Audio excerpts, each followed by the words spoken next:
নগাঁও জিলাৰ ৰহা সমষ্টিৰ অন্তৰ্গত প্ৰমিলাগাঁও পঞ্চায়তৰ ২ নং চিতলমাৰী গাঁৱত এখনি জৰাজীৰ্ণ বাঁহৰ দলঙেৰে যাতায়াত কৰিব লগা হয় অঞ্চলবাসীয়ে।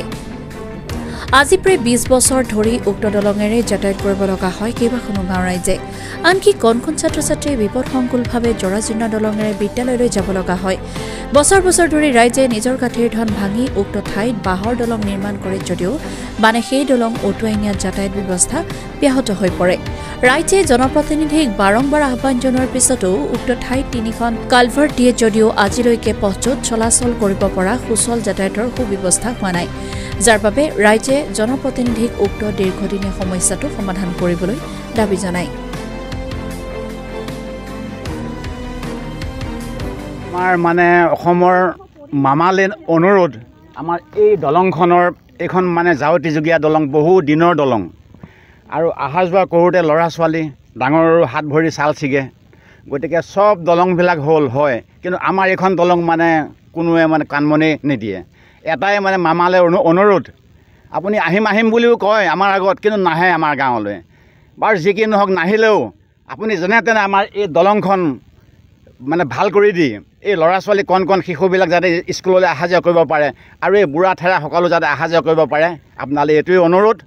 আপুনি দলংখন আমাক মেৰামতি কৰি দিয়ক আৰু যেনে তেনে আপুনিও আমাৰ গাঁৱলৈ আহক।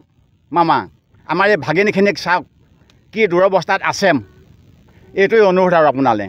দলংখন চিতলমাৰী ২ নং চিতলমাৰী পমিলা পঞ্চায়ত, এতিয়া আগতে আছিলে ৰজাগাঁও পঞ্চায়ত, শিঙিমাৰী পঞ্চায়ত, এতিয়া পমিলা পঞ্চায়ত হ'ল।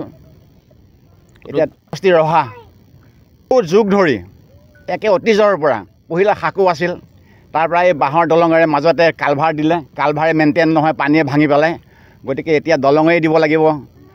গতিকে অকণমান কষ্ট কৰি মামা আপোনালৈ মানে কৰজোৰী অনুৰোধ, আমাক এই কণ কণ ল'ৰা ছোৱালী আৰু বুঢ়া বুঢ়ীসকল যাতে পাৰ হৈ অহা যোৱা কৰিব পাৰে, আপুনি যেনে তেনে আমাক এই দলংখন ঠিক কৰি দিয়ক। বিষয়টো বিশেষকৈ আমাৰ এই দলঙৰ বিষয়টো, কণ কণ ল'ৰা ছোৱালীবিলাক অহা যোৱা কৰে, কিমানটো ল'ৰা ছোৱালীবিলাক ইয়াত পঢ়ে, সেইটো কৰে। আজি কিমান চৰকাৰ আহিলে, কিমান গ'ল, ইলেকশ্যনৰ আগত আহি পেলাই ক'ব বোলে যে এইবাৰ হৈ যাব, আপোনালোকে আমাক যেনে তেনে ভোট দি পেলাই জিকাওক, আমি মানে সেইটো ঠিক কৰি দিম, অমুক কৰিম তমুক কৰিম, এনেকুৱা কৈ পেলাই হেৰি কৰি দিয়ে। ভোটটো আদায় হোৱাৰ পাছত এই এনেকুৱা, এতিয়া আপোনালোকে চাই যাওক, এই ৰিং 4টামান পেলাই থৈ দিছে এই পঞ্চায়ত ইলেকশ্যনৰ আগত, আনি পেলাই এই বুৱা মাৰি পেলাই আমাৰ পৰা ভোট আদায় কৰি দিলে, আজিলৈকেও নাই। আৰু যিবিলাক মানে আজি চাওক, ইয়াত কিমানটো চৰকাৰ আহি কিমানটো হেৰি কৰি পেলাই গ'ল, এমডেচি এইবিলাক আহি পেলাই চাই যায়, এই হ'ব আজিলৈকে কিন্তু নাই। আৰু যিবিলাক ৰাজনীতিৰ লিডাৰবিলাকে আহি ক'ত 100 পৰা মাটি পেলাব, এনেকুৱা গোটেই মানুহকেইটাক আনিব, ফুটো মাৰি পেলাই লৈ যাব, তাৰপাছত আৰু নাই। আজিলৈকে সেই তেনেকুৱা অৱস্থা হৈ আছে। এতিয়া আপোনালোকে চাই যাওক, এইটো ৰাস্তা আজি কিমান যোগাযোগ হৈ পেলাই হেৰি হৈ গৈ আছে, কিন্তু আজিলৈকে মানে সেইবিলাক একো কাণ সাৰত দিয়া নাই। আমি ৰাইজে বাঁহ তুলি এইবিলাক দলংখন বনাই দিওঁ, যায় 2 মাহ 3 মাহ আকৌ ভাঙি যায়। বাঁহৰ বস্তু সেইটোতো ভাঙিবই। যিমানটো বাঁহ দিছোঁ, কিজানি ইয়াৰ পৰা গড় বনালে আমি মাখন বস্তিলৈকে গড় বনাব পাৰিলোঁ হয়, ইমান বাঁহ আমি হেৰি কৰিছোঁ, তথাপিতো মন খাৰ দিয়াই নাই। গতিকে আমি এইটোৱে অনুৰোধ কৰোঁ এতিয়া চৰকাৰক, যাতে আমাকো অলপ চকু দিয়ক, যেনে তেনে দলংখনো বনাই দিয়ক, ৰাস্তাকেইটা অলপমান ভাল কৰি দিয়ক। ৰাইজৰ মানে কি ক'ম, মই আপোনাৰ কংগ্ৰেছৰ দিনৰ পৰা যিটো অনুকূল যেতিয়া নেকি জিলা পৰিষদ আছিল, তেতিয়া লাগিলোঁ তেওঁক কৰি দিবলৈ। ইয়াত 2বাৰকৈ কংগ্ৰেছৰ প্ৰেছিডেণ্ট হ'ল, তেওঁলোকক বাৰে বাৰে ক'লোঁ, ৰাস্তা আহিলে এবাৰ 10 লাখ টকীয়া, মই কওঁতে ৰমিলাৰ দিনত, তাৰপিছত ৰাস্তা আহি ৰাস্তাও নহ'ল, একো নহ'ল।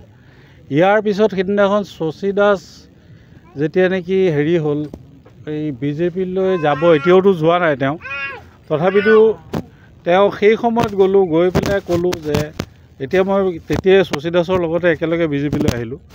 আহোঁতে তেতিয়া তেওঁৰ তাত গৈ পেলাই ক'লোঁ যে আমাৰ দলংখন বনাই দিব।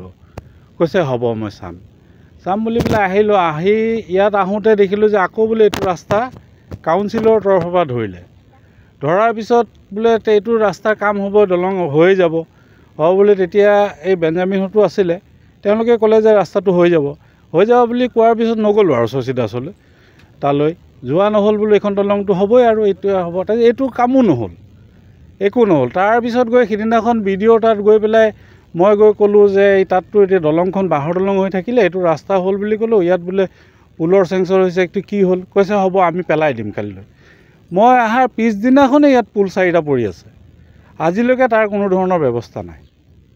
এইটো তাৰপিছতে এতিয়া পানী হ'ল, একো নহ'ল। এতিয়া পানীততো কাম কৰিব যাব নোৱাৰি, সেইটো কাৰণে আকৌ BDO তালৈ যাবলৈ যাওঁতে আমাৰ হেৰি চেঞ্জ হ'ল, এই সমষ্টি চেঞ্জ হ'ল, পঞ্চায়ত চেঞ্জ হ'ল, এতিয়া প্ৰমিলালৈ গ'ল, এতিয়া তাত বোলে কামবিলাক ৰৈ আছে।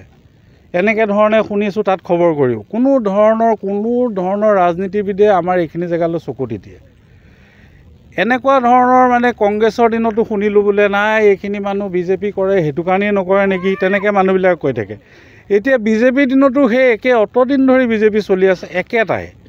মানে আচলতে কি ইয়াৰ মানুহখিনি আমি একেবাৰে পিছপৰা মানুহ, সদায় কাম কৰি খোৱা মানুহ এই অঞ্চলৰ।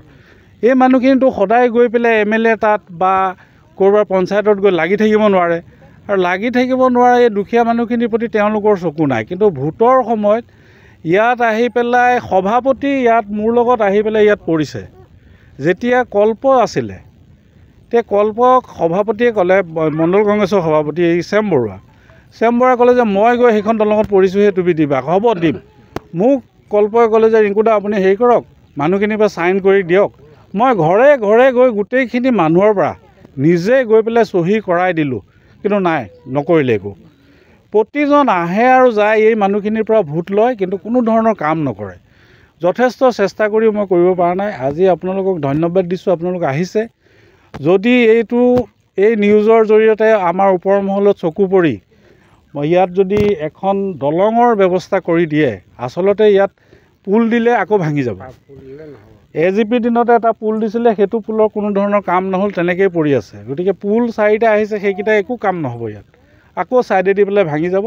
গতিকে এখন দলঙৰ ব্যৱস্থা কৰিব লাগে। মোক কিন্তু এই বৰ্তমানৰ MLA শশী দাসে এখন দলঙৰ ব্যৱস্থাই কৰিম বুলি পেলাই কৈছিলে।